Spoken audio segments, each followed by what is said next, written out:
अशी माणसं अशा गोष्टी. लेखक दीपक तांबोळी. वाचक मनीषा. कथा 3. लोणचं. आपली ॲक्टिवा पार्किंगच्या जागेत लावून अनघा भाजी बाजारात शिरली. आज बाजारात खूप कैऱ्या आलेल्या दिसत होत्या. जागोजागी ढीग रचलेले दिसत होते. लोणच्यासाठी कैऱ्यांची खरेदी करण्यासाठी बायकांची एकच गर्दी झाली होती. ताई, 1 नंबर कैरी आहे, एकदम खोबरं, फक्त 40 रुपये किलो. ती एका कैरीच्या ढिगाकडे बघत असताना कैरीवाला म्हणाला. त्या कैऱ्या पाहून तिला आईच्या हातच्या लोणच्याची आठवण झाली. खरं तर लोणचं हा अनघाचा वीक पॉईंट. त्यात आईच्या हातचं लोणचं म्हणजे आ हा हा. त्या लोणच्याच्या आठवणीने अनघाच्या तोंडाला पाणी सुटलं. 2 वर्षापूर्वी तिने लोणचं स्वतः केलं होतं. ते पण कुणालाच आवडलं नव्हतं. म्हणून मागच्या वर्षी तिने एका मैत्रिणीला आपलं लोणचं करायला सांगितलं होतं. पण तेही कुणाला आवडलं नाही. एक लोणचं खराब झालं म्हणून फेकून दिलं होतं, तर दुसरं लोणचं तसंच पडून होतं. घरातलं कुणीच त्या लोणच्याला हातसुद्धा लावला नव्हता. तीच कधीतरी एखादी फोड खायची, पण ते फक्त संपवायचं म्हणून. आईच्या हातच्या लोणच्याची सर त्या लोणच्याला नाही, हे तिलाही कळून चुकलं होतं. 3 वर्षापूर्वी तिची आई वारली आणि माहेराहून येणारं लोणचं बंद झालं होतं. तिच्या वहिनीला लोणच्यासाठी कराव्या लागणाऱ्या खटाटोपाचा मोठा कंटाळा. अर्थात तिने करून पाठवलेही असतं, तरी अनघाला ते कितपत आवडलं असतं याबद्दल शंकाच होती. तिने बाजारातली लोणचीही आणून पाहिली होती, पण ती तर तिला अजिबातच आवडली नव्हती. काय करावं हे तिला ठरवता येत नव्हतं. कैऱ्या घेण्यासाठी तिची घालमेल चालली होती, पण घरात पडलेलं लोणचं तिला तसं करू देत नव्हतं. घ्या ना ताई, बघा किती पांढरी शुभ्र व कडक कैरी आहे, एक कैरीवाली तिला म्हणत होती. नको नको, घरी मागच्या वर्षीचंच लोणचं पडलं आहे. अहो, तेही राहू द्या, या नवीन कैरीचं लोणचं बनवून बघा, एकदम बेस्ट होणार ताई. कैरी खरंच छान होती, पण शेवटी अनघाने हातानेच तिला नाही सांगितलं आणि ती तिथून सटकली व भाज्या घेऊन घरी आली. पण पूर्ण रस्ताभर तिला वाटत होतं की गाडी वळवावी आणि कमीत कमी 2 किलो तरी कैरी घेऊन यावी. ती घरात शिरली आणि घरातला कचरा बघून थबकली. सोनल, ए सोनल, तिने लेकीला हाक मारली. ती धावतच आली. काय गं सोनल, नंदा मावशी आली नाही का अजून? नाही, तिचा फोनही आला नाही. ते ऐकून अनघाचं डोकंच सरकलं. मेली कालही आली नव्हती, नुसते खाडे करत असते. बरं, फोन करूनही सांगता येत नाही तिला. तिच्याकडे फोन कुठे आहे आई? अगं, शेजाऱ्या पाजाऱ्यांचा फोन घेऊन तर सांगू शकते ना मला. थांब, येऊ दे मेलीला, चांगलीच खरडपट्टीच काढते तिची. तू तिला काढून का नाही टाकत आई? दुसरी झाडूवाली का नाही लावून घेत? शहाणीच आहेस गं. दुसऱ्या बायका अशा सहजासहजी मिळतात का? आणि ती 700 रुपयात घर झाडते, पुसते, बाकीच्या 1,500 आणि 2,000 मागतात. सोनलला आईची मोठी गंमत वाटली. या कारणासाठीच आई तिचे खाडे सहन करते हे तिच्या लक्षात आलं. अनघाने भाजीची पिशवी किचनमध्ये ठेवली. कुंचा घेऊन ती स्वतः घर झाडायला लागणार, तोच दारावरची बेल वाजली. अनघाचा छोटा मुलगा संदीप दार उघडायला गेला. आई, नंदा मावशी आली गं, तो ओरडला. तशी अनघा घाईने बाहेर आली.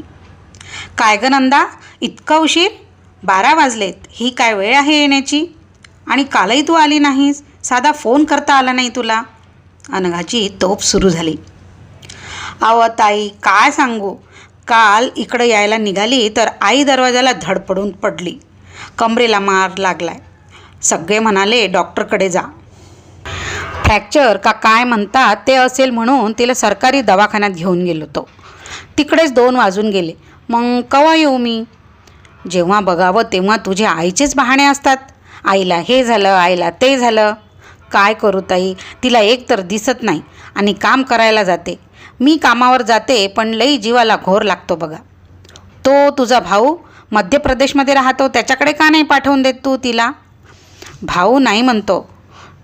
तो म्हणतो मी नाही ठेवून घेत तिला. 4 लेकरं आहेत त्याची. खूप पैसा लागतो ना पोरांना शिकवायला. कमाल आहे बुवा. जिने जन्म दिला तीच जड झाली वाटतं त्याला. आणि तू काय लखपती वागून गेलीस का? अहो ताई, वहिनी म्हणते तू काय सटिंग फटिंग, तुला ना नवरा ना पोरबा, तूच सांभाळतो या मायला, असं म्हणून नंदाने परत पदर डोळ्याला लावला. मुलाबाळांचा विषय निघाला की नंदाला असंच रडू यायचं. मूल बाळ होत नाही म्हणून तिला तिच्या नवऱ्याने सोडून दिलं होतं. दुसऱ्या बाईशी लग्न करून तो गावातच दुसऱ्या झोपडपट्टीत राहत होता. आता त्याला 3 पोरं होती आणि नंदाकडे तो ढुंकूनही पाहत नव्हता. तिला फुटकी कवडीही खर्चासाठी देत नव्हता. नंदा 4-5 घरात धुनी भांडी करून कसंबसं आपलं जीवन जगत होती. भावाने तिच्या आईला हाकलून दिलं तेव्हा ती आईला घरी घेऊन आली. एक विधवा आणि दुसरी नवऱ्याने सोडलेली, अशा दोन्ही निराधार बायका एकमेकींच्या साथीने मरण येत नाही म्हणून कसेबसे दिवस ढकलत होत्या. दोघींच्या आयुष्यात काही राम राहिला नव्हता. त्यात नंदाच्या आईच्या दोन्ही डोळ्यात मोतीबिंदू झालेला होता. तिला एकदम अंधुक दिसायचं. पैसे नाहीत आणि शासनाच्या योजना माहीत नाहीत, त्यामुळे ती ऑपरेशन करायचंही दोघीही टाळत होत्या. अनघाला ही गोष्ट माहिती होती, त्यामुळे नंदा रडायला लागताच अनघा नरमली. बरं रडू नकोस. असं तुझ्या भावासारखं सांभाळणार नसतील तर मुलंबाळ असूनही काय उपयोग ग. चल जाऊ दे, तू झाड लवकर, जेवायची वेळ झाली आता. नंदा कुंचा घेऊन घर झाडू लागली. किचनमध्ये येताच तिला भाजीच्या पिशव्या दिसल्या. त्या पाहून तिनं विचारलं, ताई, कैऱ्या पण आणल्या का लोणचं टाकायला? नाही ग बाई, मागच्या वर्षीचंच लोणचं पडलंय, तेच कोणी खात नाही. आवडत नाही का साहेबांना? आवडतं ग, पण मला चांगलं जमत नाही म्हणून खात नाही. आई होती तेव्हा माझ्या माहेराहून 5 किलो कैरीचं लोणचं पाठवायची आणि 6 महिन्यात ते संपवून जायचं बघ. ताई, आईची माया असती त्यात. मला बी इतकं खास जमत नाही, पण माई आई लई झक्कास लोणचं करते. हो का? एखादी वाटी आणून देऊ का? पण मागल्या वर्षीचं आहे आणि झोपडपट्टीतलं लोणचं चालन का तुम्हाला? ही गोष्ट विचार करण्यासारखी होती. कसं केलं असेल लोणचं? तेल, मसाले, कैऱ्या कसे वापरले असतील देव जाणे. शिवाय स्वच्छता तरी आहे का तिच्या झोपडीत? कुणास ठाऊक. आजपर्यंत कधी नंदाच्या घरचं काही खाल्लं नाही आणि आता लोणचं खाणं योग्य राहील का? एका सेकंदात शेकडो प्रश्न अनघाच्या मनात गर्दी करून गेले. हो चालेल ना, घेऊन येशील उद्या. अखेरीस तिच्या तोंडातून निघूनच गेलं. चवदार लोणच्यासाठी तिचं मन आसुसलं होतं, त्यामुळे आपल्या मनातील प्रश्नांना उत्तर न देताच ती बोलून गेली. दुसऱ्या दिवशी नंदा एका छोट्या डब्यात लोणचं घेऊन आली. ती काम करून जाईपर्यंत अनघाने काही तो डबा उघडला नाही. ती गेली आणि तिने त्याचं झाकण उघडलं. तसा एकदम मस्त सुगंध आला. मागच्या वर्षीचं लोणचं तरी छान दिसत होतं. तिने एक छोटी फोड घेऊन चाखली. आहा, काय मस्त चव होती. येस, अगदी आईच्या हातच्या लोणच्यासारखी चव. तिने आणखी एक फोड घेऊन ती खाल्ली. हो, तीच चव. थोडंसं जास्त तिखट होतं लोणचं, पण नवीन कैऱ्यांचं टाकलं तर तिखट कमी करता आलं असतं. अनघाने दोन्ही मुलांना हाक मारली. पोरांनो, बघा रे कसं लागतं लोणचं. आई, वास तर खूप छान येतोय, सोनल म्हणाली. आई, मला पोळी दे ना, मला पण खाऊन बघायचं आहे. छोटा संदीप ताटली घेऊन बसला. अनघाने दोघांना एक पोळी ताटलीत दिली. दोघांनी अर्ध लोणचं फस्त करून टाकलं व अनघानेही थोडी पोळी त्यासोबत खाल्ली. आई, खूप मस्त आहे लोणचं. नंदा मावशीला सांग ना आपल्याला करून द्यायला. बरं सांगते उद्या. दुसऱ्या दिवशी नंदा आली तशी अनघा तिला म्हणाली, नंदा, छान आहे ग लोणचं. मला 3 किलो कैरीचं लोणचं टाकून देशील का? पण तुझ्या आईला दिसत नाही म्हणतेस ना, मग कसं जमेल? थोडंसं दिसतं तिला, काय बाकी अंदाजाने करते ती. मी पण करते तिला मदत, पण सगळं प्रमाण तिचंच असते. आमचंही टाकायचं आहे, त्यासोबत तुमचंही करून घेऊ. मग तुला काय काय सामान आणून देऊ सांग. तुम्ही फक्त 500 रुपये द्या मला, मी सगळं करून घेईन. आमच्याकडे एक ओळखीचा कैरीवाला येतो, छान असतात त्याच्याकडच्या कैऱ्या. आणि बाजूलाच किराणा दुकान आहे, तिथे सगळं सामान मिळून जाईल. तोही गरीब माणूस आहे, त्यालाही तेवढीच मदत होईल. अनघाच्या मनात संशय निर्माण झाला. 500 रुपये घेऊन ही बया पसार झाली तर? ना हिचं घर आपल्याला माहिती, ना हिच्याकडे मोबाईल. त्यातून हिच्याकडे अगोदरचेच 1000 रुपये अडकलेले. संपर्क तरी कसा करणार? नंदाचं काम झालं तसं तिने विचारलं, देताय ना ताई पैसे मग? नंदा, उद्या देते तुला. संध्याकाळी हे आले की घेऊन ठेवते मी त्यांच्याकडून. बरं. ती बाहेरचं दार उघडून निघाली. तशी सोनल अनघाला म्हणाली, आई, तुझ्या पर्समध्ये तर भरपूर पैसे आहेत ना, देऊन टाक ना तिला, कशाला उद्यावर ढकलते? अगं पण काही पैसे घेऊन पळून जाणार नाही ती, आणि गेली तरी काही लाखो घेऊन जात नाही आहे. त्याच्यामुळे आपण लगेच भिकारी होऊ नाही. अनघाला तिचं म्हणणं पटलं. असं म्हणतेस होय? मग घे पैसे आणि देऊन ये तिला लवकर. अजून लिफ्टमध्येच असेल ती, बघ. 5 दिवसांनी नंदाने एका स्टीलच्या डब्यात लोणचं आणलं. तोपर्यंत अनघाचा जीव टांगणीला लागला होता. 3-4 वेळा नंदाला लोणच्याबद्दल विचारून चुकली होती. डब्याचं झाकण उघडलं तसा लोणच्याचा घमघमाट सगळीकडे पसरला. कमी तिखट केलं ना? तिने नंदाला विचारलं. हो, तुम्ही खाऊन तर बघा, नंदा म्हणाली. अनघाने वाटीत घेऊन ते चाटून बघितलं. खूपच चवदार होतं. शिवाय ताजं असल्याने फारच छान लागत होतं. अगदी आई करत होती तसंच. अनघाला खूप आनंद झाला. हे घ्या ताई, उरलेले 25 रुपये आणि हा हिशोबाचा कागद. टेबलवर पैसे आणि कागद ठेवत नंदा म्हणाली. तिच्या इमानदारीचं अनघाला मोठं कौतुक वाटलं. अगं, राहू दिले असते पैसे, अनघा म्हटली तर खरी, पण तिने ते पैसे उचलून डब्यात टाकले. तसं शेजारीच उभ्या असलेल्या सोनलला हसूच आलं. छान झालंय लोणचं नंदा. तुझ्या आईला माझे धन्यवाद सांग आणि बैस, मी तुला चहा ठेवते. अनघाने केलेला चहा नंदा घेऊ लागली. कमालच म्हटली पाहिजे तुझ्या आईची. दिसत नसूनही किती छान लोणचं केलं आहे. ती भाज्या बी लय मस्त करती. पण ताई बघा ना, देवाने काय आजार दिला आहे. तू ऑपरेशन का नाही करत तिच्या डोळ्याचं? ताई लय पैसा लागते हो. 70-80 हजार लागतात म्हणे. कुठून आणू इतका पैसा? अचानक अनघाला कल्पना सुचली. तिने नवऱ्याला फोन लावला. तिचा नवरा निलेश महानगरपालिकेत मोठा अधिकारी होता. अहो, या नंदाच्या आईच्या मोतीबिंदूबद्दल मागे आपलं बोलणं झालं होतं. तुम्ही म्हणत होता की एक चॅरिटेबल ट्रस्टचं हॉस्पिटल आहे. हो आहे ना, मी तुला मागेही त्याबद्दल सांगितलं होतं. पण तेव्हा तू म्हटली होतीस की जाऊ द्या, या लोकांसाठी कितीही करा, त्यांना काही किंमत नसते. आता अचानक तुला कसा तिचा पुळका आलाय गं? त्याने थोडं रागातच विचारलं. नंदाने ते बोलणं ऐकलं तर नाही याची अनघाने खात्री केली. नंदा आपल्याच तंद्रीत चहा पीत होती. अनघा तिथून उठून बेडरूममध्ये आली. अहो, पुळका आला असं नाही, आता मला लोणचं मिळालं आहे. लोणचं मिळालं आहे म्हणजे? अनघा मग एकदम हसत सुटली. मग हसू आवरत म्हणाली, तुम्ही घरी आलात की सांगते सर्व. बरं सांगा ना, तिचं ऑपरेशन कमी खर्चात करायचं असेल तर काय करावं लागेल? तिच्याकडे पिवळं रेशन कार्ड आहे का? थांबा, तिला विचारते मी. तिने बाहेर येऊन नंदाला विचारलं. नंदा नाही म्हटली. अनघाने निलेशला तसं सांगितलं. मतदार ओळखपत्र तरी आहे का तिच्याकडे? तिने परत नंदाला विचारलं. नंदा हो म्हणाली. बरं, आपण उद्या तिच्या आईला दवाखान्यात घेऊन जाऊ. तिच्या काही टेस्ट कराव्या लागतील. त्या ओके आल्या की एका डोळ्याचं ऑपरेशन होईल आणि मग 1 महिन्याने दुसऱ्या डोळ्याचं करता येईल. तिने नंदाला तसं सांगितलं. पण ताई, पैसे किती लागतील? नंदाने काळजीने विचारलं. अनघाने विचारल्यावर निलेश म्हणाला, काहीच नाही.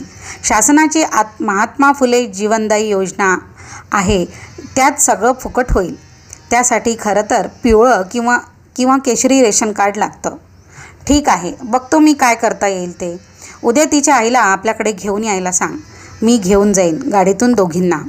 अनघाला ते ऐकून खूप आनंद झाला. मग अनघाने नंदाला ते सांगितलं तेव्हा तिला अनघाच्या दुप्पट आनंद झाला. संध्याकाळी निलेश घरी आला. त्यालाही ते लोणचं खूप आवडलं. नंदाच्या आईच्या डोळ्यांचा विषय निघाला तसाच तो म्हणाला, अनु, अगं मागेच मनावर घेतलं असतं तर तिचं ऑपरेशन एव्हाना होऊन गेलं असतं. तिला छान दिसायलासुद्धा लागलं असतं.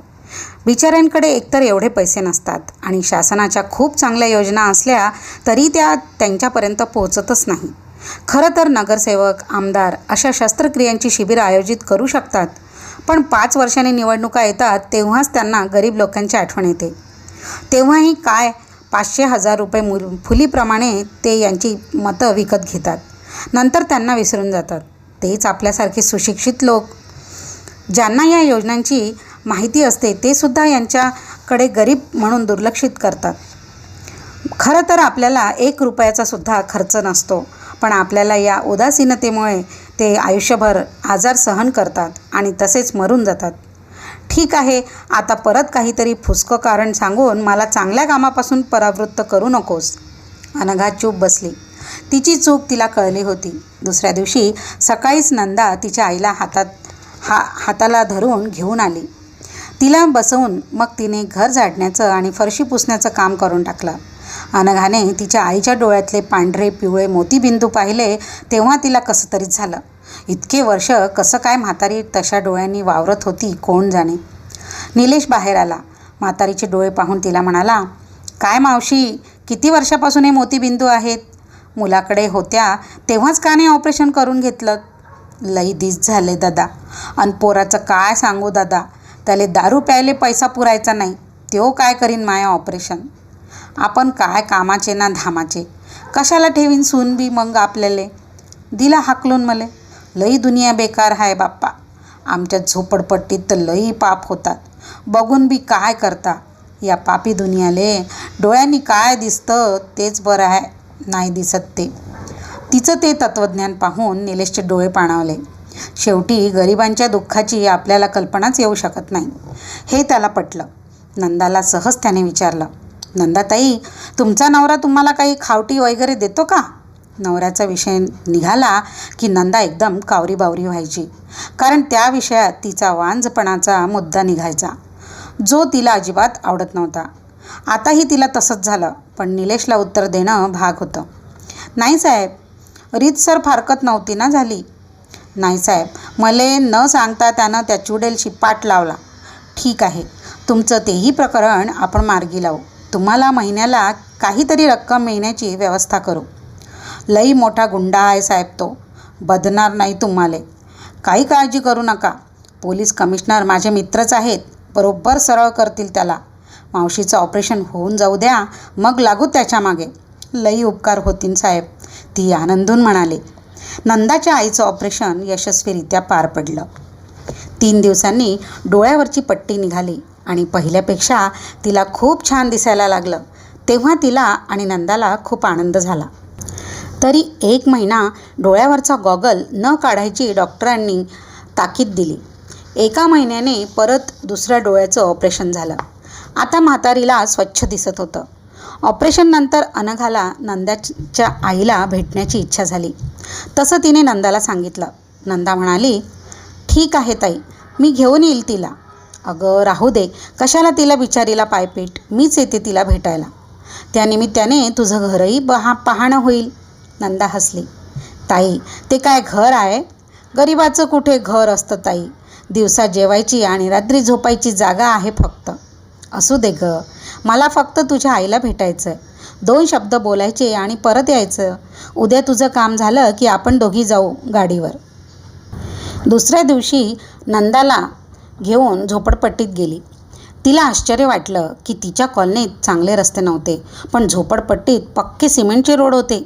एका पत्र्याच्या शेडजवळ नंदाने गाडी उभी करायला सांगितली. कुठे आहे तुझं घर? अनघाने विचारलं.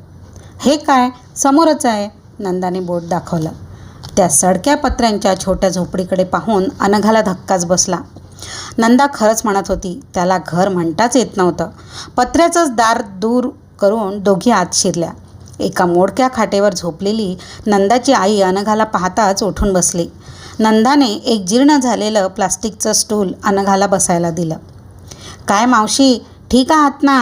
आता व्यवस्थित दिसतंय ना सर्व? हा बेटा, लई मेहरबानी झाली तुई आणि तुया नवऱ्याची. नंदे, चहा करव माय ताईले.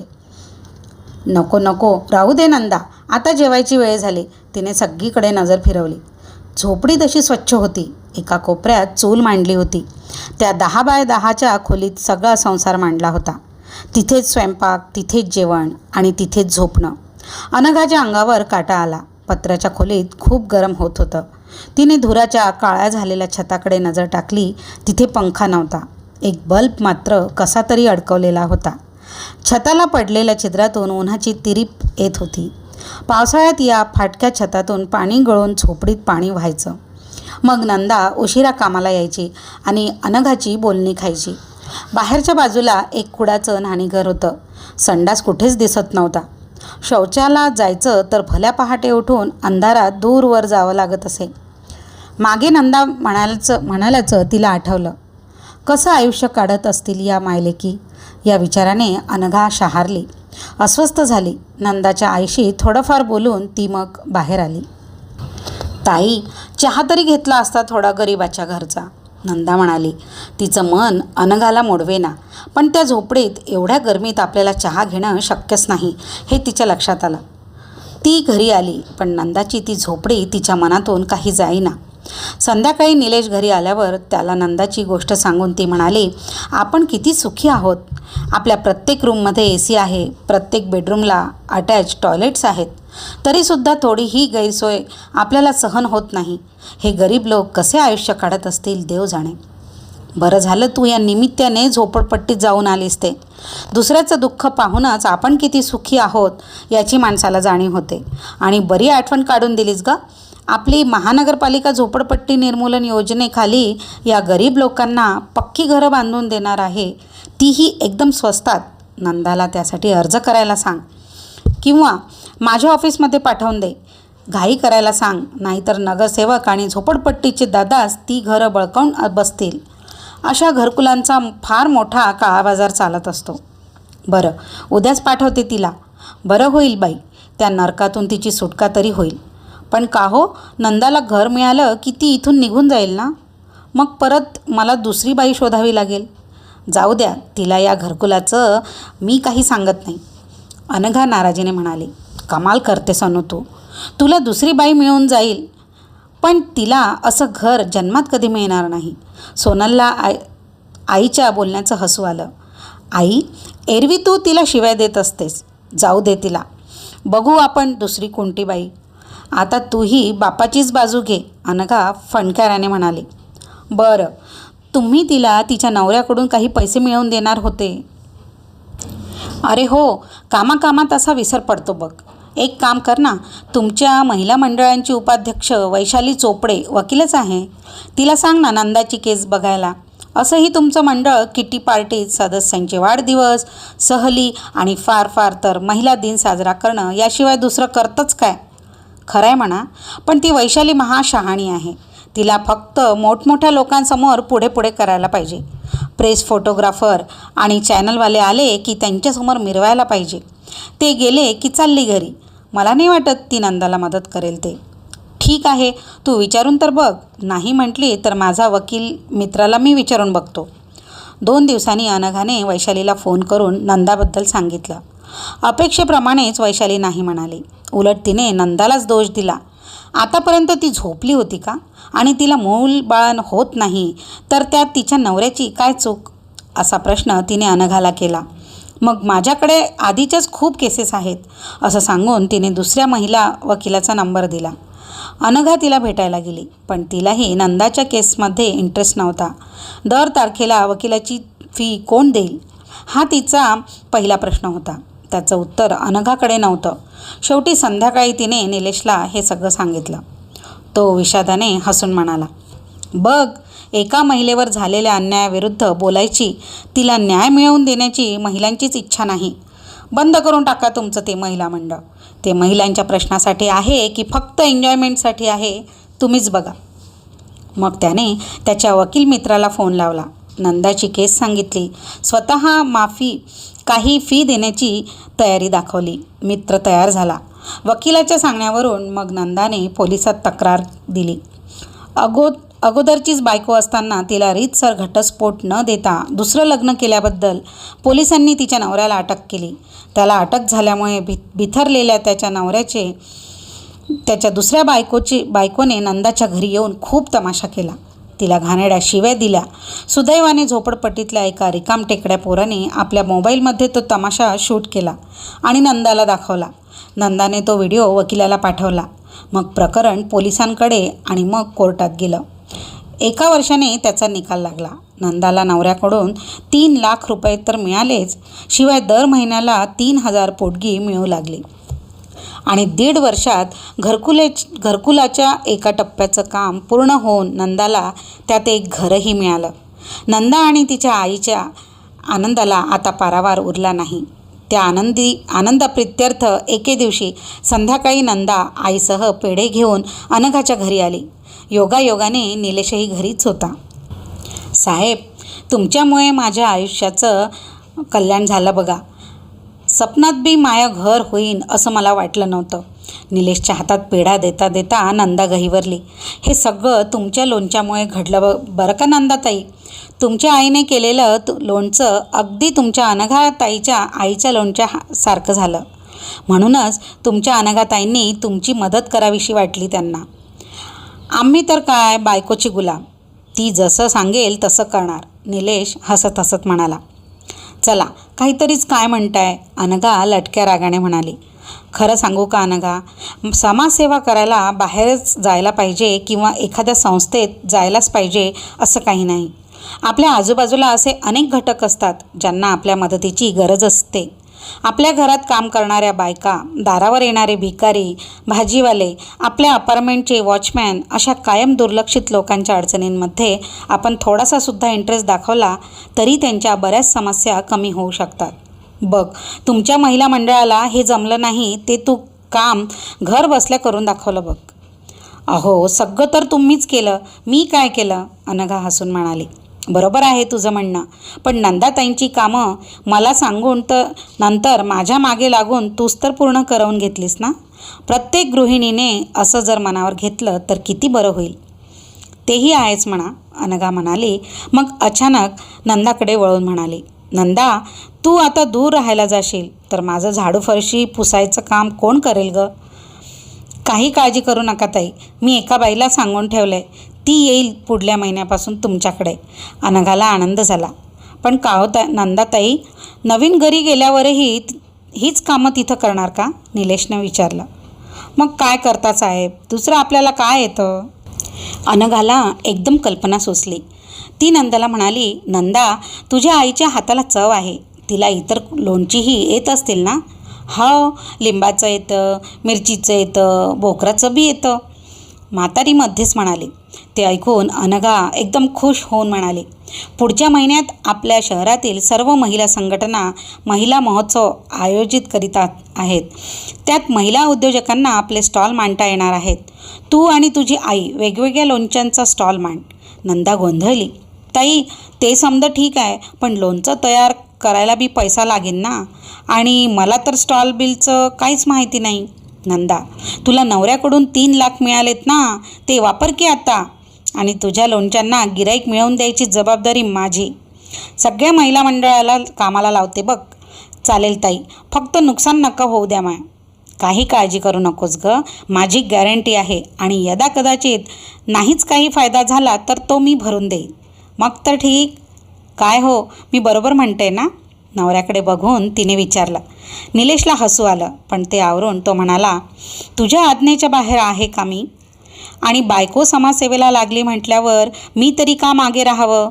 नंदाताई, काही घाबरू नका, आमच्या महानगरपालिकेतला कर्मचारी वर्ग तुमचंच लोणचं घेईल, याची मी खात्री देतो. तुम्ही बिनधास्त लोणची बनवायला लागा. हो नंदा मावशी, मी पण माझ्या मैत्रिणींना तुझं लोणचं घ्यायला सांगेन, सोनल उत्साहाने म्हणाली. नंदाचे डोळे आनंदाने भरून आले. ताई साहेब, तुमचे लय उपकार हो. तिला पुढे बोलवेना. अनघाने पुढे होऊन तिला जवळ घेतलं. एका साध्या लोणच्याने एका गरीब बाईच्या आयुष्यात झालेला हा प्रचंड बदल तिला सुखावून गेला.